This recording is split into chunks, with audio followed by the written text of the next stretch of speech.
Hi everyone, this is Sharath Chandra. ఎప్పటి నుంచో videos చేద్దామని అనుకుంటున్నాం, కానీ ధైర్యం సరిపోలేదు. ఎందుకంటే ఎవడైనా మంచి చెప్తే వినేవాడి కన్నా బ్లేమ్ చేసేవాడు ఎక్కువ అయిపోయారు బయట జనాలు. ఎందుకంటే మంచి చెప్పేవాడికి కష్టాలు ఎక్కువ అన్నట్టు, మంచి చేసేవాడికి కష్టాలు అన్నట్టు. పాపం పవన్ కళ్యాణ్ గారు ఎన్ని మంచిలు చేసినా ఆయన మీద పడి ఏడుస్తుంటారు జనం అంతా. చూస్తున్నాం కదా. ఎందుకంటే లాస్ట్ 1 మంత్ నుంచి చూస్తుంటే, అంటే జనరల్గా అందరిలాగే నేను రీల్స్ స్క్రోల్ చేస్తూ ఉంటే ఆయన మీద ఏడుపు ఎక్కువైపోతుంది రోజు రోజుకి.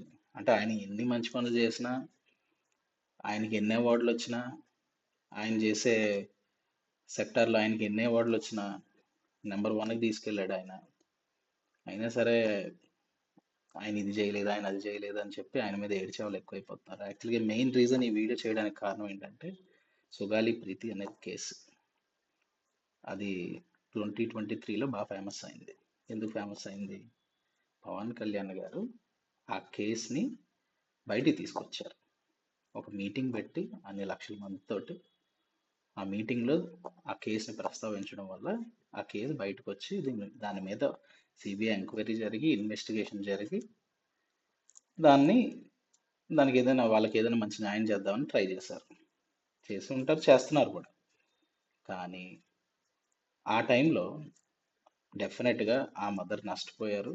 ఈ మధ్య చాలా చూస్తున్నాం మనం రేప్ కేసులు చిన్నపిల్లల మీద. అలాగే ఆవిడ నష్టపోయారు. కరెక్టే. ఎందుకంటే మనం బాధపడతాం, ఎవరైనా బాధపడతారు. మన ఇంట్లో జరిగితే మనం బాధపడతాం. ఆ కన్సర్న్ మీద పవన్ కళ్యాణ్ గారు కూడా ఆ కన్సర్న్ ఉంది కాబట్టి ఆ కేసుని ముందుకు తీసుకెళ్లారు. కానీ ఈరోజు ఆవిడ ఏం చేసింది? రివర్స్లో వెళ్ళి పవన్ కళ్యాణ్ గారి మీద కేసు పెట్టింది. పోలీసులు ఎంక్వైరీ చేసిన తర్వాత అక్కడ ఎవిడెన్స్ ట్యాంపర్ అయిందని ఒక క్లారిటీ ఇచ్చిన తర్వాత ఇప్పుడు ఏంటంటే ఆవిడకి ఇప్పుడు అర్జెంటుగా దిశ కేసులో జరిగినట్టు ఎన్కౌంటర్ చేసి చంపేయాలి. నిజంగా ప్రూవ్ అయితే ఎన్కౌంటర్ చేస్తారో లేకపోతే కోర్టు వాళ్ళకి శిక్ష చేస్తుంది అనేది అది లా అండ్ ఆర్డర్ డిసైడ్ చేస్తుంది, కోర్టు డిసైడ్ చేస్తుంది.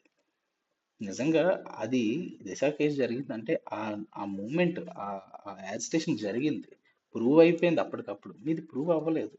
ఎందుకంటే ఆ టైంలో, కేసు జరిగిన టైంలో అప్పుడున్న గవర్నమెంట్ నెగ్లెక్ట్ చేస్తుంది ఆ కేసుని. దాన్ని బయటికి తీసుకొచ్చింది పవన్ కళ్యాణ్ గారు. అలాంటిది ఆయన మీద మీరు కేసు పెడితే అసలు మనం ఎక్కడికి వెళ్తున్నాం? మీరు ఎన్ని బెనిఫిట్స్ పొందారు గవర్నమెంట్ నుంచి? చాలా తప్పు, చాలా తప్పు ఇది.